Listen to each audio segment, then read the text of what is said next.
Sir जैसे dietary habits बहुत change हो गई हैं रिसेंटली। पहले घर का खाना ज़्यादा लोग खाते थे, आजकल बाहर जंक फूड बहुत ज़्यादा है, स्पेशली बच्चों में भी। तो क्या लाइफस्टाइल, या हम कह सकते हैं सीडेंट्री लाइफस्टाइल हो गया है, लोग मोबाइल पे ज़्यादा रहते हैं, तो मतलब बेसिकली डाइट जो है क्या उसका भी असर होता है कुछ हमारे हॉर्मोन्स पे कह सकते हैं, या बॉडी पे, माइंड पे? डाइट का असर साइकेट्रिक इलनेस पे होता है। ओके।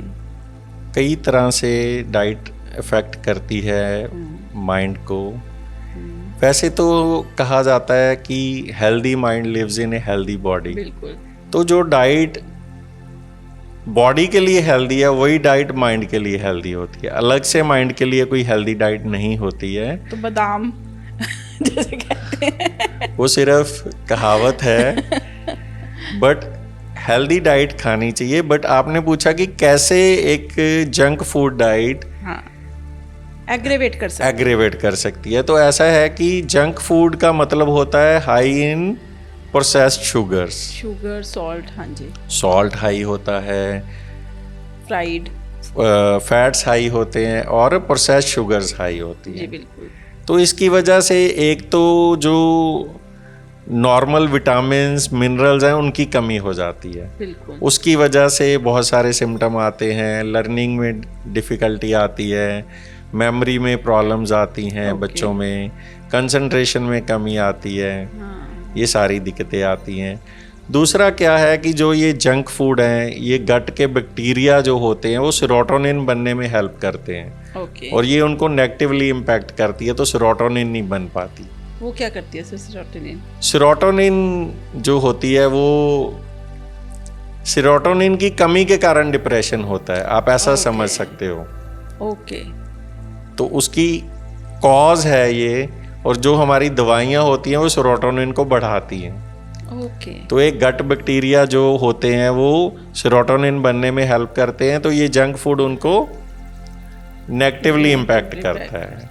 ओके। और दूसरा, बार बार जंक फूड खाने से रिवॉर्ड सर्किट होता है हमारे ब्रेन में एक, जो कि डोपामिन प्रोड्यूस करता है। डोपामिन को हम हैप्पी हार्मोन भी बोलते हैं। उससे खुशी मिलती है। तो उन बच्चों का डोपामिन जंक फूड से प्रोड्यूस होता है, वो डिपेंडेंट हो जाते हैं उस चीज़ पे। तो डोपामिन जंक फूड पे डिपेंडेंट हो जाता है कि अब मुझे मिलेगा तो ही वो रिलीज होगा, अदरवाइज नॉर्मल में नहीं होगा। बिल्कुल। वो भी अच्छी बात नहीं है। वो अच्छी बात नहीं है। तो सर जो सोशल मीडिया पे आजकल बच्चे, जैसे पहले क्या होता था, एक्सरसाइज करते थे, बाहर गलियों में घूमते फिरते रहते थे, चलो आजकल तो वो जो एक कल्चर है बड़े शहरों में, अर्बन सिटीज़ में जो है, तो वो तो बिल्कुल ख़त्म हो गया है। या तो बच्चे मोबाइल पे हैं, या टीवी पे हैं, या वो मतलब हर टाइम अंदर हैं, या सोशल मीडिया पे हैं, स्क्रॉल करी जा रहे हैं। तो उसका इफ़ेक्ट, जैसे आपने बोला डोपामिन, तो क्या वो भी कहीं ना कहीं इफ़ेक्ट करता है हमारी मेंटल हेल्थ को? बिल्कुल। सबसे पहले मैं ये कहना चाहूँगा कि सोशल मीडिया पूरी तरह से बैड नहीं है। हाँ, पूरी तरह से। सोशल मीडिया बहुत अच्छी चीज़ है अगर इसको ढंग से यूज़ किया जाए। बिल्कुल। कितना सारा कंटेंट लोड किया जाता है सोशल मीडिया से, लोगों को उससे कितने सारे लोगों को रोज़गार मिलता है, इन्फॉर्मेशन मिलती है, अवेयरनेस मिलती है। हम भी सोशल मीडिया पे ही बिल्कुल अवेयरनेस फैलाने की कोशिश कर रहे हैं। हम अपने फ्रेंड्स, पहले क्या होता था, चिट्ठी पत्री चलती थी, फ़ोन आए उससे बेटर हो गया। फ़ोन अगर हम करेंगे तो हम किसी का हालचाल पूछ सकते हैं, पर सोशल मीडिया के थ्रू हम पता लग जाता है कि किसी की लाइफ में क्या चल रहा है, दोस्तों से हम इन टच रहते हैं। So social media is not bad, but we are using it wrong way. We are using it too much. अगर हम इसको ढंग से यूज़ करें तो ये बहुत अच्छी चीज़ है। तो इसकी भी एक एडिक्शन हो गई है।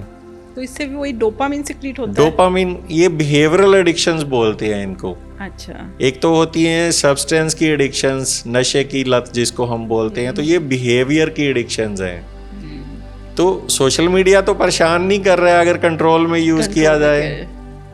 शराब हर जगह अवेलेबल है, ठेके पे सारे लोग तो नहीं पीते हैं। जो जिसने पीनी है वही खरीदने जाएगा, जिसको लत लग गई है वही है, बाकी तो ठीक है। तो आप इसको अगर जुडिशियसली यूज़ करो तो ये अच्छी चीज़ है।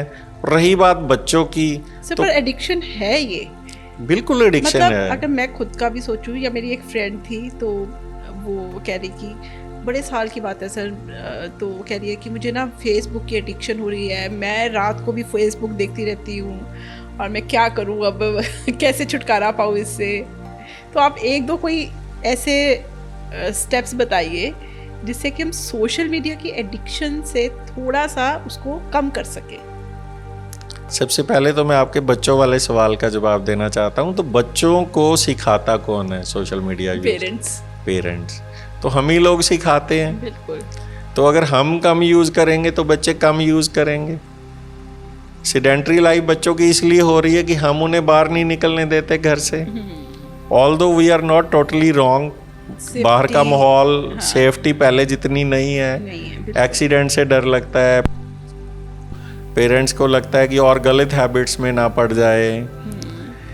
पर अगर हम अपना सोशल मीडिया छोड़ के थोड़ा टाइम फिजिकल एक्टिविटी में लगाएं, बच्चों को भी साथ में इन्वॉल्व करें,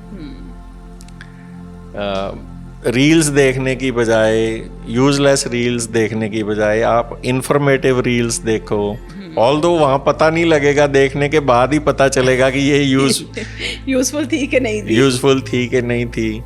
आप बुक रीडिंग की हैबिट लगाओ बच्चों को, उसको कोई उसके शौक के हिसाब से कोई म्यूज़िक सिखाओ, कोई पेंटिंग सिखाओ, उसको हॉबी क्लासेस में लगाओ, उसको बच्चे को क्वालिटी टाइम दो।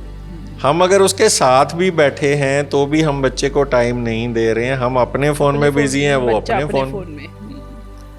अगर 4 मेंबर्स हैं घर में, 4-5, तो सारे के सारे ही अपने अपने फ़ोन में बिजी हैं। बिल्कुल ठीक कहा जी आपने। तो अगर हम बदलेंगे तो सब बदलेंगे।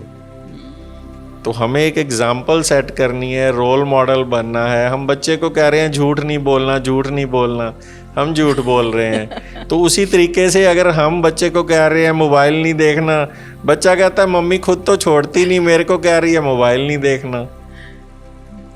ठीक है आपकी बात। तो सर क्या स्टेप्स हैं, एक आधा कोई कि जिससे हम एडिक्शन जिसको हो गई है उसको कैसे कम करें?